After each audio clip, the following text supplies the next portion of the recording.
Hi, everybody, and welcome. I hope that people can hear me. According to my screen, people can hear me. At least my voice is going out into the world. I'm Trevor Holmes from the Center for Teaching Excellence. I'm the Associate Director there, and I'm pleased to welcome you to another in our series of faculty members sharing their stuff. This is a bit different from some of our other webinars in that Shannon Day and I are collaborators on a workshop we've given in the past few years, and we're delighted to be able to share some materials and thoughts about that workshop with you today. So we have a host, Brianna Bennett from CTE. Brianna, do you want to say hello? Wave. Hi, everyone. I'll be here to field some questions. Trevor will get into that process a little bit later. Okay. And Shannon, I'm not sure if you want to introduce yourself before you introduce the learning outcomes for the webinar. Hi, I'm Shannon Day. I'm a professor in the Department of Philosophy at the University of Waterloo. And I say University of Waterloo because I know that we have some attendees from other universities as well. I use pronouns she or they, and I will tell you about the outcomes for today's session. Trevor, can you advance the slide, please? So, as Trevor mentioned, this webinar is a very brief window into a two-day intensive workshop that we've been running for a few years, typically for faculty members who've already had some training in course design. So we think of it as a kind of intermediate or advanced opportunity to really dig deep on aspects of course design, and in particular on ways to bring in both alignment in course design, but also authenticity and accessibility right from the get-go, rather than kind of bolted on at the end. And we'll talk about all of those things as we go forward. Again, though, this is not going to replace the two-day workshop. This is going to give you a sense of what happens in that workshop, and we're going to share with you a workbook that will allow you to kind of move through some of the steps of the workshop for yourself. In addition, though, we were thinking about the coming term, the remote teaching people will be doing, or the pivoting people will be doing back and forth between different teaching modalities, and thought that the workshop and our workbook might provide some useful tools for thinking about how to teach in the era of COVID-19. Again, you're not going to be experts on any of those things by the end of this hour, but hopefully we'll give you a chance to think through some of those things. Thanks, Shannon. And I wanted to add that I'm not only here in my capacity as the Associate Director of CTE and a workshop co-designer, but also as a teacher. I'm usually the instructor in the fall term of the Gender and Social Justice 101 course, so some of my comments will have to do with being a teacher as well. And my pronouns are any pronouns used with respect. Even though we're working remotely and doing a lot of our workshops remotely and teaching remotely, it's very important to think about the place and the space where we do our work. And I wanted to mention that we live and work and also did this work of creating the webinar on the traditional territory of the neutral Anishinaabe and Haudenosaunee peoples. And we're on the Haldeman Tract, and that's a tract of land that's 6 miles on each side of the Grand River that was promised to the Six Nations. There's a little bit further information about that in the workbook that I'll share with you. I don't like doing these territory acknowledgements without kind of figuring out how our work today relates to those territory acknowledgements. So clearly, the institution of universities in the nation state currently known as Canada have been engines and continue to be engines of colonization. I think that when we're talking about accessibility and inclusion, it would be wrong to do so without thinking about how to decolonize the classroom and how to decolonize the institutions that have been doing that work of colonization since we set them up here. So there's some work of undoing through this workshop as well.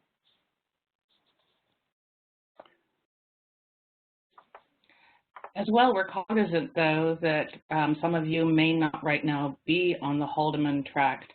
And so we wanted to share with you this resource, nativeland.ca, which allows you to look at, in fact, any location on Turtle Island in order to learn more about the Indigenous history of that place. And that's something we'd encourage you to do as you're working from home, to become aware of the history of the place where you are working right now.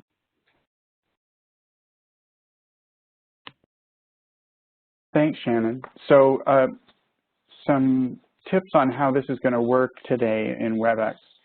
It will be the case that Shannon and I will be presenting for about 45 minutes, and then there will be 15 minutes for question and answer. You can start asking your questions at any time or asking logistical questions. Simply direct your chat questions to the host, which is Brianna, and Brianna will be fielding the questions for us during the question period.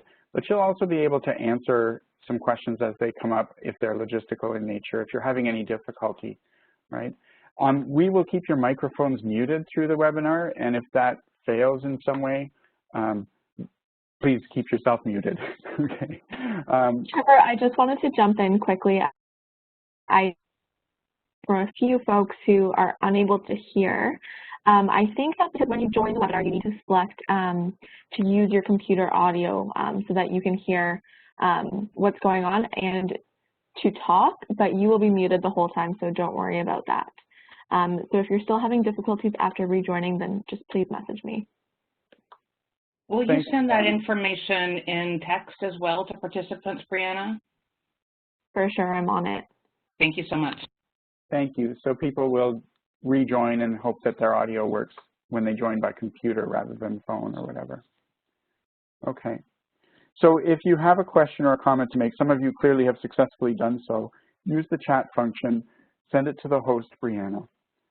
But those questions will be part of the recording, so please make sure you don't divulge any private personal information about yourself or anyone else, including students.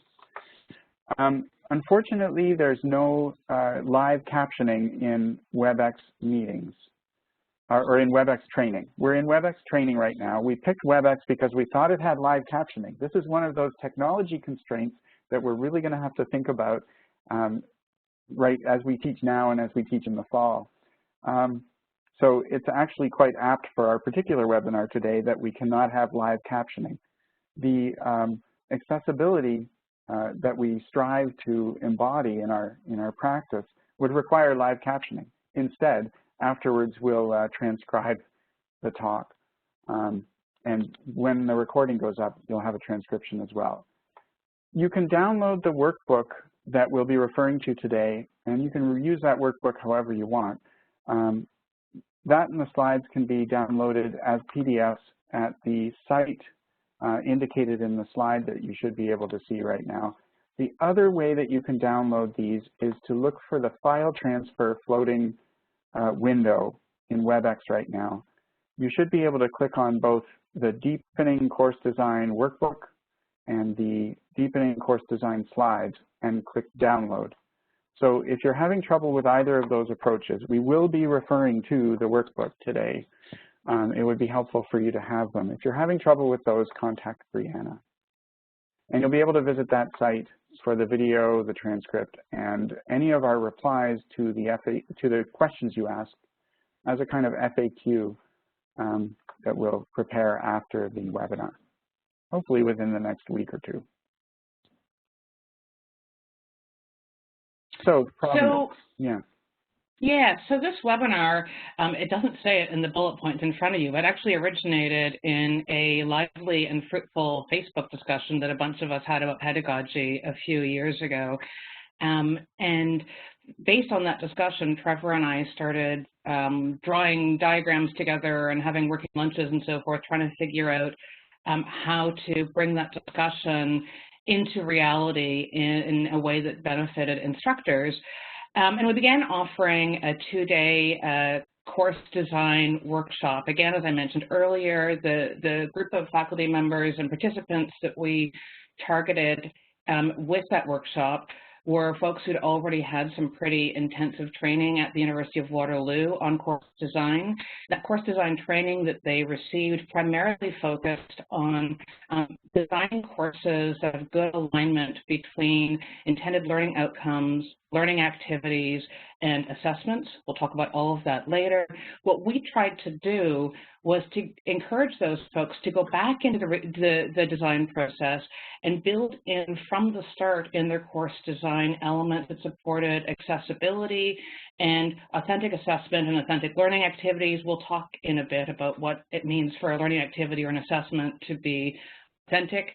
We ran that workshop 3 times over the course of 3 years, and we presented on it at the Council of Ontario University's Learning Outcomes Symposium. We were going to offer it again this spring before COVID-19 landed, and then we started thinking about some of the special challenges of course design for the coming year because of the pandemic. We realized that people might benefit as they redesign their courses for remote teaching or for pivoting between remote and in-class teaching, whatever it is that you're doing. They might benefit from thinking through these principles of alignment, accessibility, and authenticity as ways to decide what's important about the course you're going to be delivering in the fall, hopefully making that teaching meaningful and sustainable for you and the students. As I mentioned earlier, this webinar is not the workshop. This is kind of the infomercial for the workshop, which we hope we've outlined in sufficient and sufficiently salient detail in the workbook that you can kind of work through it on your own. Again, remember that even outside of pandemic conditions, it takes about 2 days to go through the workshop, and my sense is that then it kind of echoes a bit for months or even years as you keep thinking about these issues as you carry on with course design. That's kind of what we want, not a one-stop quick fix kind of approach, but shifting your thinking a little bit about course design in a way that we hope will be helpful in the fall, but in a way that we hope you keep coming back to over and over throughout your teaching.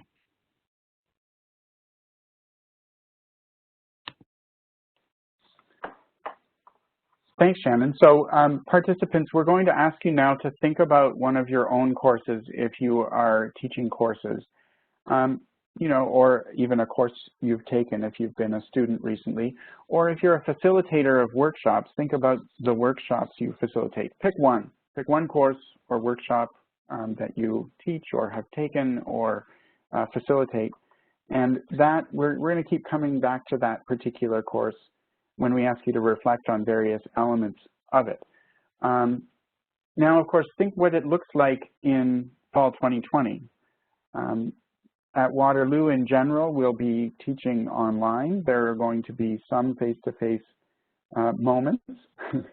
I'm not exactly sure what's going on at every other institution. There are a couple of people here from other institutions, but you know, whether it's some kind of hybrid or high flex or whatever they're calling it, blended version or online or face-to-face, this stuff will, I think, be helpful. We will be using some Waterloo-specific language. We've tried to avoid it, but there are going to be some times when we use Waterloo-specific language, but we'll try to limit that local jargon. You'll hear some educational jargon as well, and part of that is because this particular workshop, as Shannon mentioned, presumes some knowledge of our other workshops. This was really meant for people who have already taken course design with us or Teaching Excellence Academy, some of our more intensive workshops. Again, we'll try to limit it, but ask us if we need to explain anything further. And again, this isn't magic. We are people who believe in ongoing incremental improvement, not wholesale changes all at once. How would you know if they worked if you changed them all at once? You've heard that message from us before, I hope, and that continues now. The workbook itself might help you to decide what concepts and tools work for you. And so speaking of the workbook, I'm just going to toggle over to it for a moment. This workbook has a table of contents, so you should be able to click within that and find your way to various parts of it as I'm talking. If I say there's a tool on page 12 we'd like you to work on now, you can flip to page 12 in your workbook if you've successfully downloaded it. There's more information about each element that we're talking about actually in the workbook. So yes, you're getting the overview right now, but the workbook should have some more details and some citations. So, whoops, sorry, I skipped ahead too many slides. We're talking at first in our workshop, we typically go back to the concept of alignment. And alignment in course design, the way we talk about it at the Center for Teaching Excellence at Waterloo, tends to be the usual intended learning outcomes or objectives, you might call them, aligned with the teaching and learning strategies or teaching and learning methods in support of helping students achieve the assessments successfully that show that they've achieved the outcomes. So there could be formative assessments where people get lots of feedback and they're trying something out. There could be summative assessments where people show what they know to themselves, to you, to each other, perhaps to an external audience, and I will get more into that when we talk about authenticity. One quirk of our course design model that I'm sharing with you here is in the very center of the triangle, you actually see concepts. You don't always see that in a lot of course design models. It's because we rely on a particular sense of scholarliness and disciplinary foundations for knowledge and how our disciplines ask questions of the world. We're trying to think of ways that experts like yourselves can return to that state of the novitiate and kind of say, okay, what do people need to know at the novice stage that I know now as an expert and they don't know? So how can we unpack the concepts? And so we use a concept map approach to try and tease out some of the relationships between concepts and procedures and facts in our disciplines. So in a nutshell, that's our model of alignment. And so Shannon and I usually ask people what they remember from our various workshops in the past, and they always say alignment. But we go back over it and do that exercise in the workbook. So you'll see that in the workbook about the concept maps. What's new about the Deepening Your Course Design intensive workshop that Trevor and I offer is that we build on top of that alignment piece, accessibility and authenticity. We're going to take a few minutes now to talk about how we encourage our participants to think about accessibility. Before we get into any sort of technical conceptions of accessibility or universal design, which is something we'll discuss, I want to introduce to you an exercise that we do. Trevor, can you advance the slide, please? Okay. Sorry, the weirdness of pandemic. My door is somehow open and there's noise in the background. Give me 2 seconds while I close the door.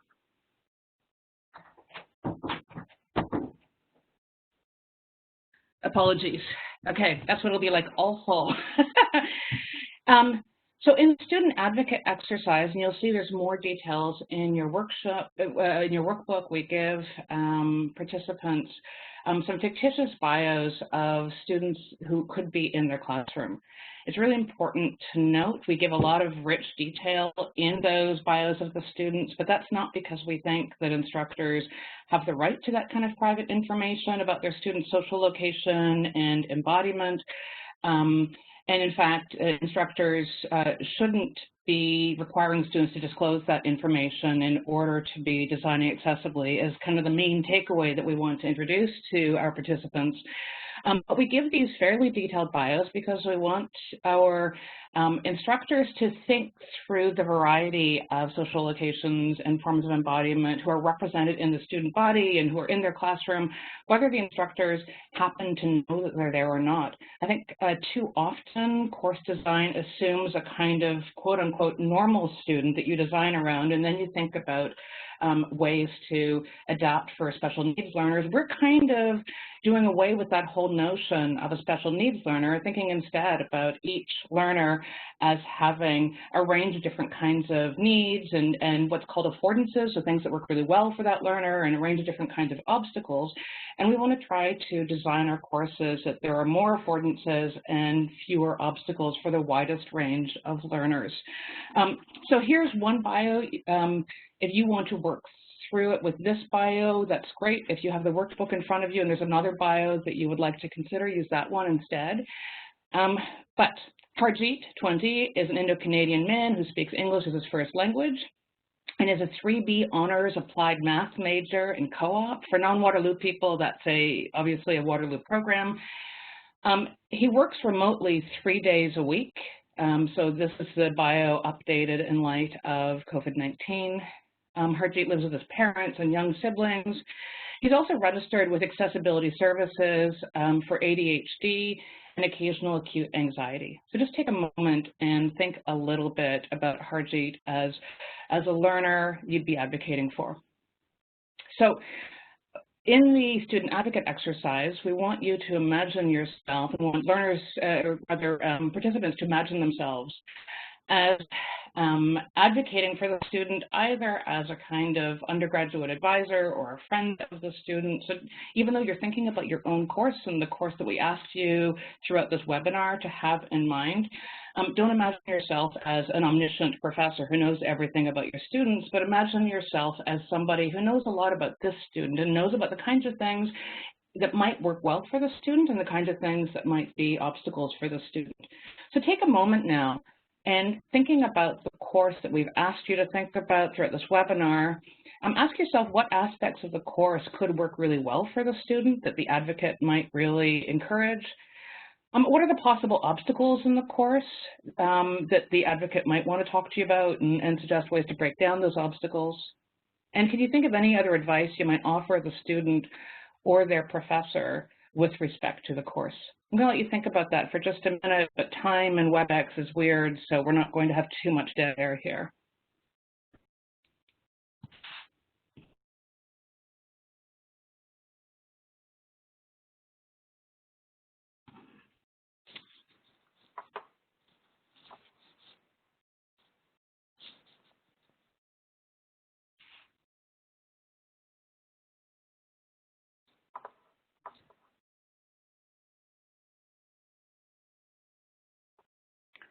Trevor, while people are thinking about how they might advocate for the student with respect to their own course, I wonder whether you thought about ways you might advocate for the student in one of the courses that you teach. Well, Shannon, it's funny you should ask, because I was just thinking about that and how Harjeet would manage some of the demands of the gender and social justice course. So in that course, there's a lot of leeway to do your own thing, especially in the second assignment. There's a standard assignment that you can choose, or there's like 7 options you can choose that include creative things and things in your own community. This usually excites people. Now, some people can be quite intimidated by choice, though, and I wonder how this student will manage some of that, especially the invitation to do things like small group versions of some of these assignments. You can do much of the course individually, or you can do it in pairs or small groups, but there are some demands that you do some things collectively as part of the principles of the course. When you are living at home with many people trying to use the internet and little siblings running around and also working, it's hard, I think, for Harjeet probably to figure out when he can meet with peers. One thing I don't do well in my course is I don't necessarily say you must post X number of things per week to get a participation grade. I offer many ways of participating online, and I think Harjeet might benefit from a more structured directive about, you know, what kind of posts and when, just to manage his time and effort. That would probably help anyone in the course, actually. So that's what I've been thinking as I've been reading Harjeet's bio. Thanks, Trevor. Yeah, it's kind of interesting that when you start thinking about things that could help individual students, you often end up with results that can help a bunch of other students as well, even though they weren't the student you were originally imagining. And I've been through that process over and over myself as well. Maybe I'll tell you about one of the things that happened in one of my courses and what I'm beginning to think about in terms of COVID-19 with that course. I say one of my courses, but actually in most of my third year or higher courses, I use a particular approach to structured reply papers where, I'm teaching philosophy or gender and social justice, and so typically each class students are reading 20 to 40 pages of some kind of text, and then we want to come in and discuss it together. The courses are very discussion heavy. In order to get students thinking carefully about those texts in advance and preparing for discussion, I give them a very specific assignment with some structure for a one-page reply paper, and they do something like 6 or 8 of them over the course of the term, depending on the course. And they don't just turn them in, but they come into the class and they summarize their short paper for other students, and then the students spend a little bit of time talking about the paper. The papers are all organized around a kind of research question that the student has devised, and all of the students dig in and try to answer the research question about the text together. I first designed this learning activity thinking that students who are shy about participating in an impromptu way in class discussion would feel better supported if they had a chance to write things down in advance and have kind of a script in front of them. But I started to hear from some learners that the fact that they were having to prepare it in advance felt like it was upping the stakes for them, so it was actually causing a little more anxiety than they'd expected. I'm thinking about the fact that Harjeet sometimes deals with acute anxiety. And so something that I started doing with some learners was, if they really felt quite anxious about presenting their reply paper, I'd have them send it to me in advance. And I had made arrangements for other students to volunteer to read reply papers on behalf of their peers. And they didn't know who the peers were. I'm keeping everybody's confidentiality, of course. And what I learned over the course of the term is that students very often who were shy at first about reading their own reply papers, when they heard other students read them and then other students dig in and really discuss them and get inspired by the ideas, it helped to build their confidence enough that they were able to read the reply papers themselves. Now, we know that in the fall term, we're going to be, most of us, skewing away from synchronous instruction because not everybody has equally reliable Wi-Fi or quiet spaces to work in. Harjeet lives with his family, and who knows what kind of competition there is for the room that Harjeet works in. And so we're probably not going to be thinking about synchronous short reply paper discussions like we have in my in-person classes. But I wonder whether having students make short videos about their reply papers might be another way for them to work through some of that anxiety that comes with public speaking in a way that supports them as learners. Now, one of the things that we'll be talking about throughout this webinar is that as an instructor, you're always having to tweak and recalibrate. So I'm quite serious when I say I wonder whether that will support the learners to experiment a little bit with the mode of short video presentation. It might be that it adds an additional level of anxiety, and that's something that we'd have to work through and learn about as we go. But it's important to be aware that because there is that risk of additional anxiety and student confidentiality and all of that, that if we're asking students to do short video discussions, we have to be really, really careful, really assiduous about protecting the privacy of their video presentations so that they don't get shared beyond the trusted circle that the student has agreed to share them with. Thanks, Shannon. And this underscores the thinking we need to do in advance as we design our courses. My mind is jumping to what tools I might use for a short video presentation, and I assume I would use like Bongo within Learn, which is our learning management system. So if you have questions about technical things that arise during this workshop, we can take a stab at those at the end as well. But we also have lots of support for that stuff through Center for Extended Learning and Center for Teaching Excellence, and of course our Instructional Technologies and Media Services group, and our librarians.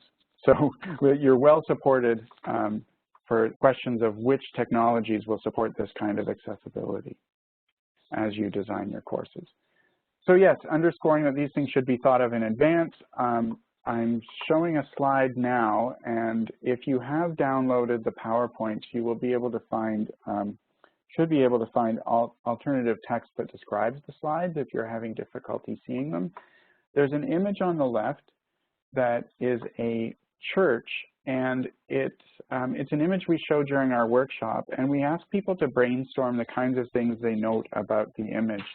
And they see things like, well, there's this big ramp that goes up to a door. It's clearly the back door or the side door. It's not the big front door of the church. So already they start talking about the afterthought of designing for people who can't walk up the steps, and maybe even the stigmatization, right, of having these things bolted on afterwards. It not only does it stigmatize people, it also does some odd things to the intended use of parts of that church and just aesthetics. So there are a number of reasons that these kind of bolt-on after the fact design changes to a building are unsuccessful. There's an image on the right of an art museum where people have designed, people are walking up a ramp instead of having to take stairs, and all along the ramp is the gallery itself. So design's been integrated, accessible design's been integrated into the very purpose of the building, right? Now we're trying to think about that. We say, okay, you've thought about these things a bit. Now what does that look like when we're thinking about designing courses? So at that point we turn, this is like universal design of architecture, right? So now we turn to universal design of courses. So there are a number of different universal design principles out there. There's universal design of instruction, which is the 9 principles I'm showing you right now on the screen. There's the universal instructional design. There's universal design for learning. Some of these have 9 principles, some of them have 7 principles. There's some that have just a few main principles. It can get confusing. But the main idea here is not to use, not to just think later about accessibility. It's to design things in advance in such a way that people will be able to do the learning they need to do, express the sort of effort on, expand their horizons and express the effort they need to express for learning rather than on things that aren't relevant to learning. So let me give an example. Often principle number 6, people are like low physical effort, but in my course we need to have some physical effort. Right, maybe your course has some physical effort. If it's embedded in the learning outcomes, sure. But does your course have to put up barriers for students logging on to the discussion board to download a video? Does it have to be a big video? No, it should be a small video, right? So what's the purpose here is the video rather than the size of the file. So I'm just trying to riff on the idea of how much effort people should be putting into a task. It should be task-oriented effort rather than irrelevant to the learning effort, right? So we're trying to remove some of the barriers that are not relevant to the learning. We know that learning should be difficult, but the difficulty shouldn't be these parts that are irrelevant to the course. You can see an expanded version of what each of these principles can mean at the website for Universal Design of Instruction. And if you want to ask me any questions about any of them, I'll take them at the end. How do we make this real? So we also ask people to think, instead of just universal design, we also think about the idea of designing for one. Just like with our bios that we talked about with Harjeet and other people in the workbook, we think, what about a particular difference? What if we design for a particular difference?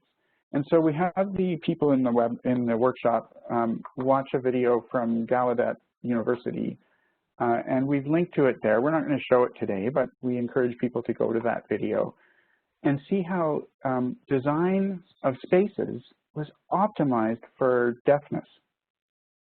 And there's an idea in the design, instead of thinking about hearing loss, the people who designed the spaces thinking about deaf gain. So if we think about, instead of a disability as a disability or a loss, think instead about what this particular difference adds to your course, adds to your classroom. And then think about what architecture looks like online instead of in buildings. So how is your learning management setting up its entry points?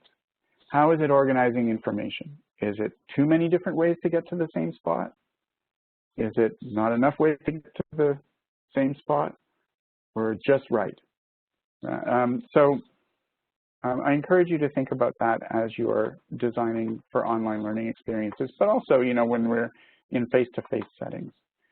So in the workbook, we expand a bit on the idea of designing for one versus universal design. Both ways we've found helpful in our thinking. Trevor, could I just chime in and use this webinar as an example? We found out far too late that Webex doesn't do instantaneous captioning across all of its different kinds of interfaces. And had we thought to test drive this interface a week earlier, we might have had time to shift to a different platform. I think that as we're preparing for online teaching in fall 2020, it'll be super important for instructors to test drive any tech platforms or tech interfaces, whatever they're using, before they finalize their syllabus, just to make sure that everything is as accessible as they intend. Thanks, Shannon. So in the workshop, we spend a good deal of time thinking about accessibility and changing our concept maps and thinking about the learning outcomes differently, and looking in particular at the learning activities and the assessments and how accessible they are. We also then ask people to start thinking about authenticity. Now, it's weird for me to use the word authenticity all the time, because in my own academic training in the 80s and 90s, the idea of authentic was kind of challenged, right? I was in a discipline where authentic was almost like a bad word or something. So what we mean by authentic here is activities and assessments that are alike, very alike the tasks that a person in the field will actually do. They may in fact be the identical tasks. So authentic assessments often contrasted with a traditional assessment, which may just be the habitual things we do, like we may be teaching some big concepts, but then we often will test them because perhaps of grading workload issues or various class size reasons at a lower level using multiple choice questions. There are ways to raise up the quality of your multiple choice questions and get them hitting higher on various taxonomies of learning. But it seems somehow divorced from what people will actually encounter in many of their fields when they leave university or college. So I guess we ask people, what is it that people do in your discipline? Or what do people do in your profession? Now, this doesn't just work in professional disciplines. It could very well be that pure or applied research is a thing that people do in your field. And so you might be thinking about how to bring people more closely to actual research rather than practice research that doesn't go anywhere, right? So there are a number of ways to do this. So if we contrast traditional assessment with authentic assessment, this slide always draws a lot of ire. So people will argue about this for a good amount of time when we present this. But if you look at, it presents things as a binary, and it's not necessarily that way. Life is messier than this. But a traditional assessment will have various attributes, and they're shown down the left of the slide. So selecting a response, a kind of a contrived activity. It'll often be testing at recall and recognition levels. It's often structured by the instructor and provides actually indirect evidence that anybody's really learned anything. Sometimes it just tests whether they take a test well. Whereas an authentic assessment would be actually performing the task that shows that the outcome's been reached. It'll tend to be more real life, perhaps. It'll be constructive and applied. It'll be structured more by the learner, and it'll provide direct evidence.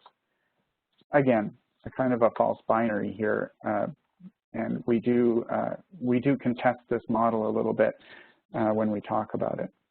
So I'm going to give a quick example from my course where I tried to make something that was more authentic than less authentic. I have an archive assignment. People could go to the archive and just see things, but I actually have them transcribe things. And I have a whole class of students transcribing a page each of 100-year-old journals, for example, that then get digitized. So they are contributing to some primary source transcription that will benefit people outside Waterloo, right? So to me, that's an example of trying to do something that is more authentic rather than have them visit the archive and then reflect on the visit or something. Now, if you think about your own discipline or profession, what are some of the actual authentic practices or goals or content or capacities that people use every day in that discipline? So just think for a moment about that. And as you think about it, I'm going to ask Shannon to chime in about her humanities discipline. Yeah, thanks, Trevor. I think that the biggest shift in my own teaching that thinking about authenticity produced was in how I think about testing and examinations now. I started my career, as many do, with heavily weighted final exams that a good proportion of them were based on memorization. And they were timed and they were closed book and so forth. And I kind of did that because that's how I was brought up in the discipline as well.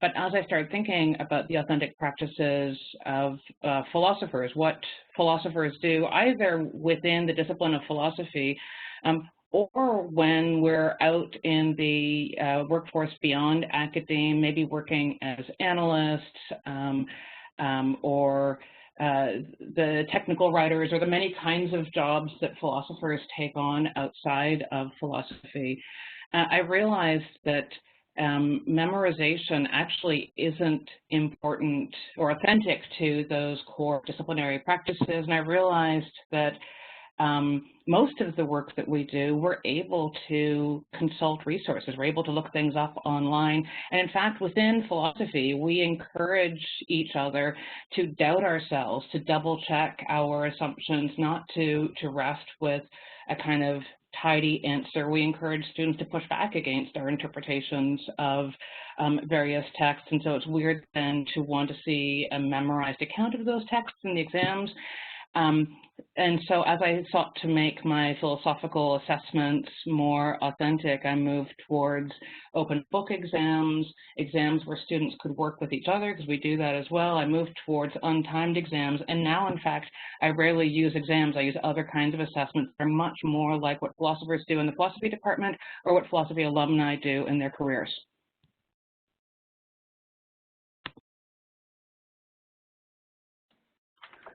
Thanks, Shannon.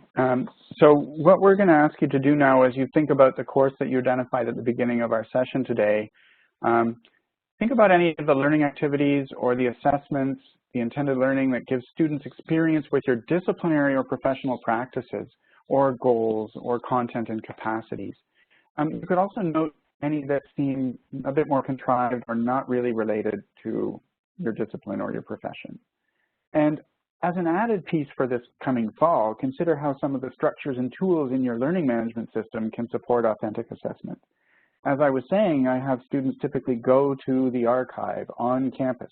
They will not be going to the archive on campus this coming term. So I have to think differently about it, and I have to think differently about where they are located too, and how to connect them to their local archives, probably virtually, if I'm going to do something similar to this. Other examples from other disciplines people often want to know, I'm imagining, or I don't need to imagine, I know of these examples. In recreation and leisure studies, there's a course that uses actual clientele out in the world, and they take second-year students and fourth-year students, and they do a kind of a practice run of the fourth-year students being clients of the second-year students, and the fourth-year students have the clients out in the world. It's something like that. I got a video I can share with you about this integration across curriculum. I've heard of similar things in planning where people are offering their small group services to actual clients in actual cities, in engineering, designing something in practice rather than theoretically only, applying the theory.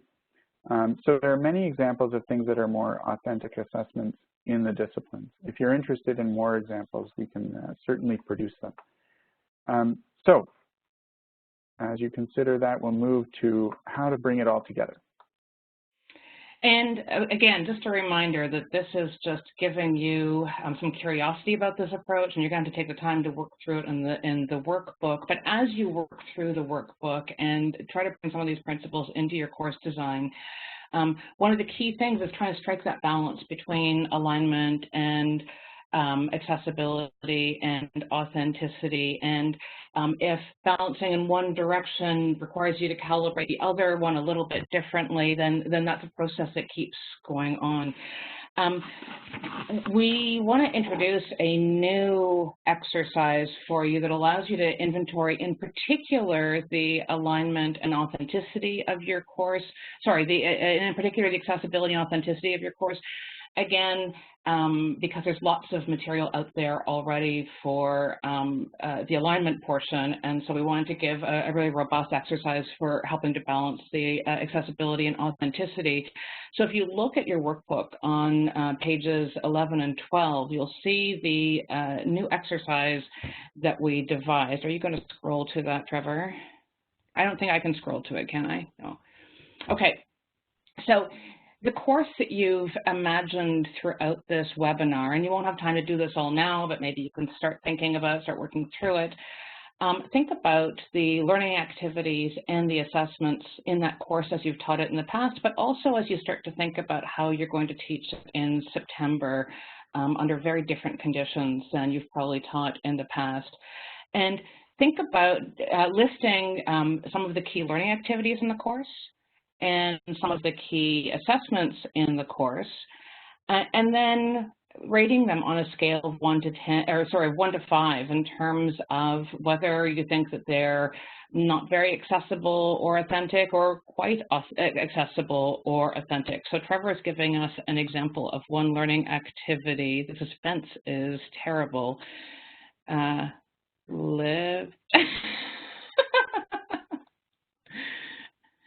Trevor, can you, oh, that's the library. What's your exercise, Trevor?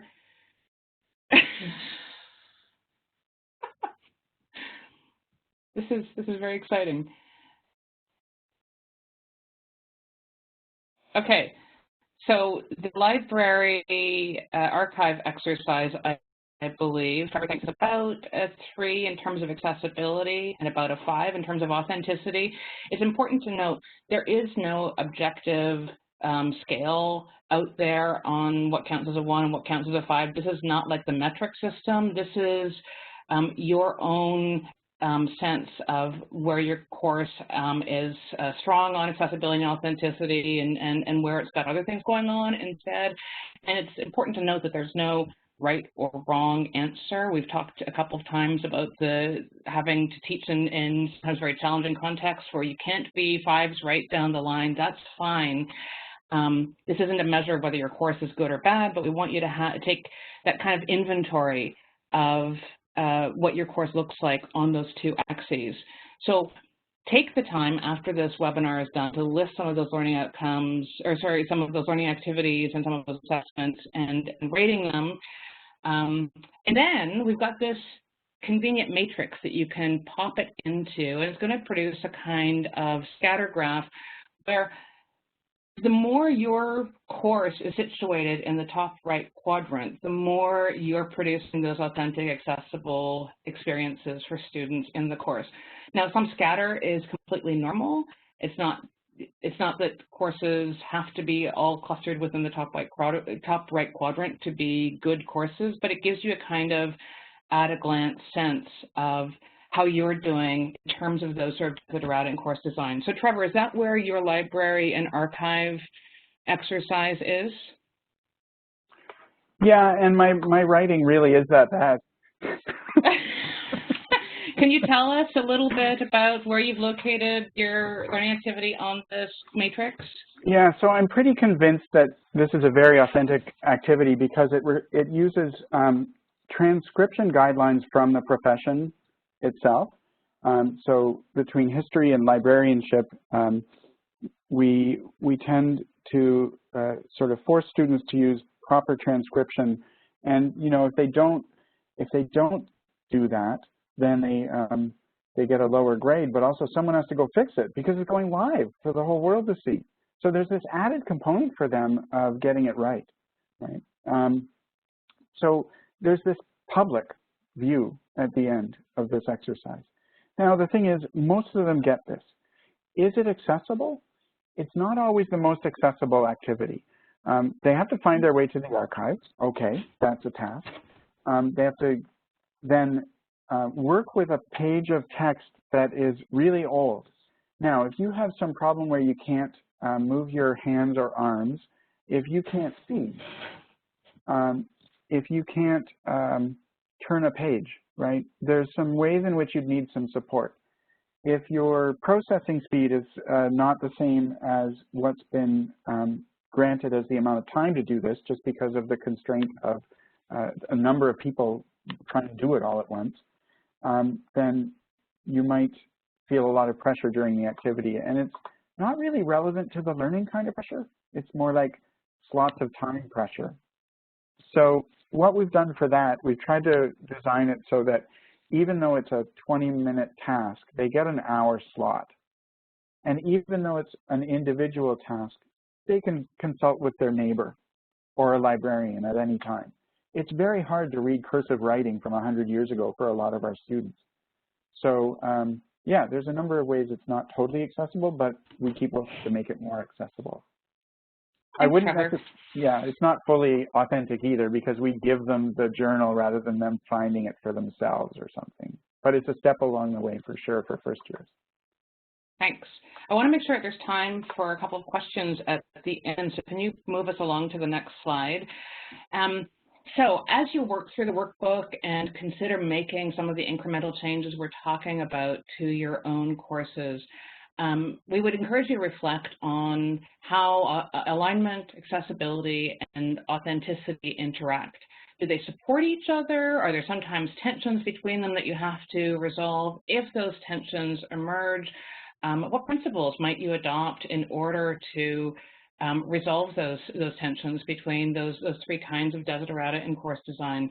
And then the further question, as you reflect on these things, ask yourself how COVID-era teaching, whatever that might look like for you, will affect your overall alignment, accessibility, and authenticity of your courses.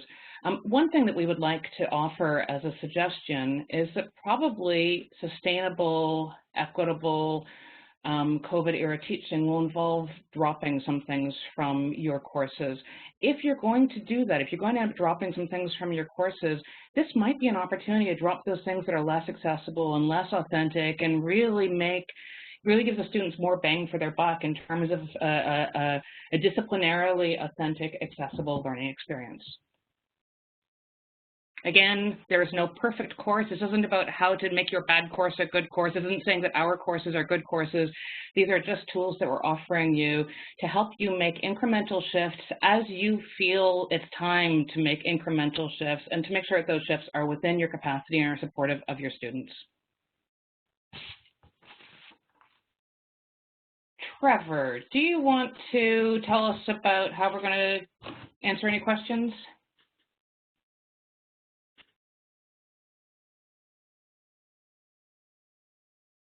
Yes, I do. Oh. Yeah, I was muted and I couldn't make my way back to the mute button. There were too many things going on in my Webex. Shannon, there's a question about whether you intend to have your video off or on. Sometimes it's off, and there are good reasons for both, so someone was wondering. In teaching in the fall? No, during our webinar. Oh, every time I turn it off, it's because I intended to mute and accidentally pressed the wrong button. And one time a real estate agent called and I had to go and somebody phone. Expect the same in your COVID-era teaching. So, yeah, so the idea here is that if you have been asking questions in chat, Brianna has been rounding them up and will moderate the text chat. And any additional questions that we don't get to, we will try and answer as well as we can after the webinar. Awesome, thanks, Trevor. So we do have one question that came in, and that was about the tools. So can Bongo be used asynchronously? Sure. Well, the video assignments. Students can upload a video assignment and can react to each other's video assignments, respond with another video, I think, and or in a discussion forum. That's one use of Bongo asynchronously. The other part of Bongo is virtual classroom, which may be more the one you've been hearing about. And you can run a session in virtual classroom and record it. It also has automatic live captioning, I think. I hope. It's been a couple of months since I've experimented with it, so I'm very confused about all the video conference platforms I've been using. But it's the one I would be tending to go towards for perhaps small group meetings, office hours, things like that. If you are going to do some kind of presenting, you can download it, and it becomes this package of things, and then you can re-upload it as a recorded virtual classroom session, which then can be used asynchronously. Awesome, and we just have a few tips here. So Google Meet actually does have closed captioning if you would like to go the Google route. And our CTE liaison, Scott, is telling us that Bongo does not have live captioning. Oh, that makes me sad. It's Teams that has live captioning, but it doesn't have roster capacity right now. Yes, exactly. Teams have live captioning. Another question just came in. How would you go to adjust the grading system to make it more attuned to the AAA principles? Oh, Shannon, do you want to take that for a bit? I have some thoughts too. I'm not clear from the question whether the grading system is the principles based on which we give out an A or an 85, or whether it's assessment. But I guess I will say that for me, what's most important in assessment and in assignment of grades is that there's no guesswork for students. I think it has to be really clear to students from the time they first look at the assignment what the grading standards will be. So I use rubrics for most of my grading, and I use rubrics that I try to ground in authentic disciplinary practices. I use rubrics that I hope eliminate testing whether students are good at tests and those sorts of irrelevancies, and instead really assess the core competencies in the discipline. And in terms of grade assignment, I don't have any kind of, when I was coming up in the discipline, I was aware of folks who thought that in philosophy you should never get 100% because nobody can ever have a perfect idea. Some people may still take that view. I don't take that view because I think about my students as learners within a system where somebody can get 100% on a calculus exam or something. So I think that it should in principle be possible to get any grade. So I don't let any kind of unstated disciplinary bias like that affect the kind of grades that I will assign either. I don't know if that's enough. Trevor, do you want to add something to that? Sure. I'll just add that when I think about grading, I think about to what extent can students be in the driver's seat of assessment. So if there's a way for them to look at the learning outcomes and go, yeah, I can achieve that, and I've got a sense of what I'm already good at and what I want to work on in this course. So I like to do a lot of probing with students about what it is they are trying to get out of the course. When they go to decide the second assignment, should I do the standard one or should I take a risk? And what are the implications of that risk?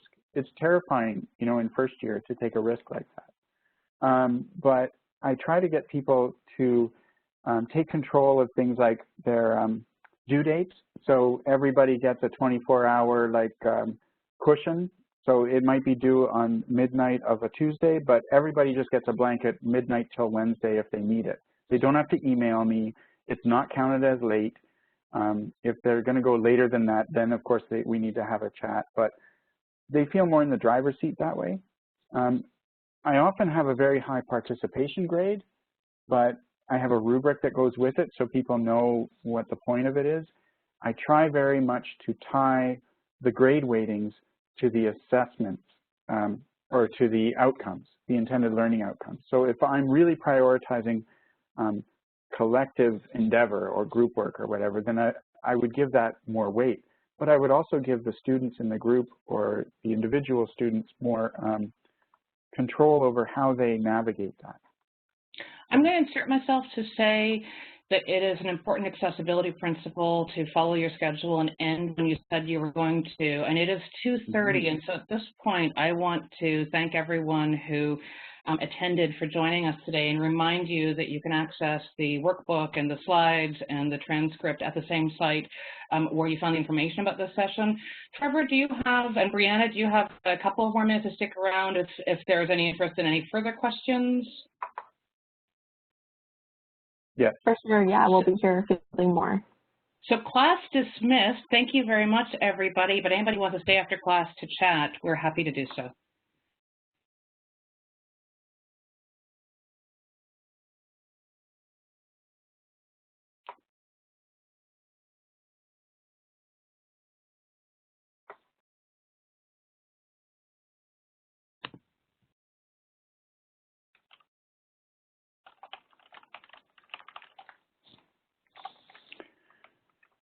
So Brianna, are there any other pressing questions you'd like to amplify from the audience now that we've closed off, but there may be people who stick around?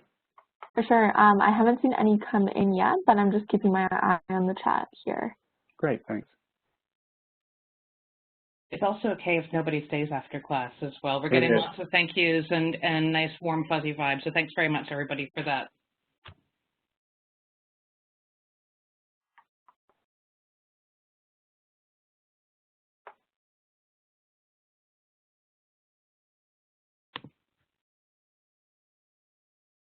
I'd like to practice. Sure, yeah. Go ahead. I want to practice writing the word library again.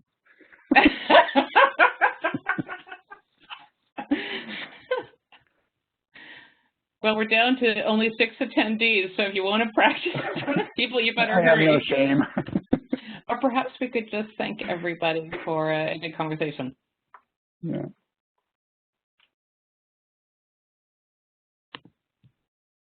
Thanks for coming, folks.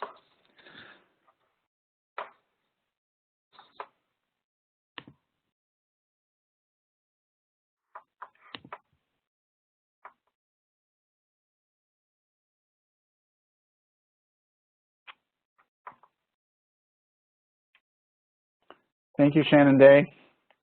Thank you, Trevor. Oh, I'm sorry. That was weird. Thanks, Trevor and Brianna. Thanks, Brianna, for hosting. Of course, that's what I'm here for. Okay, I'm just going to end the recording now. Thank you.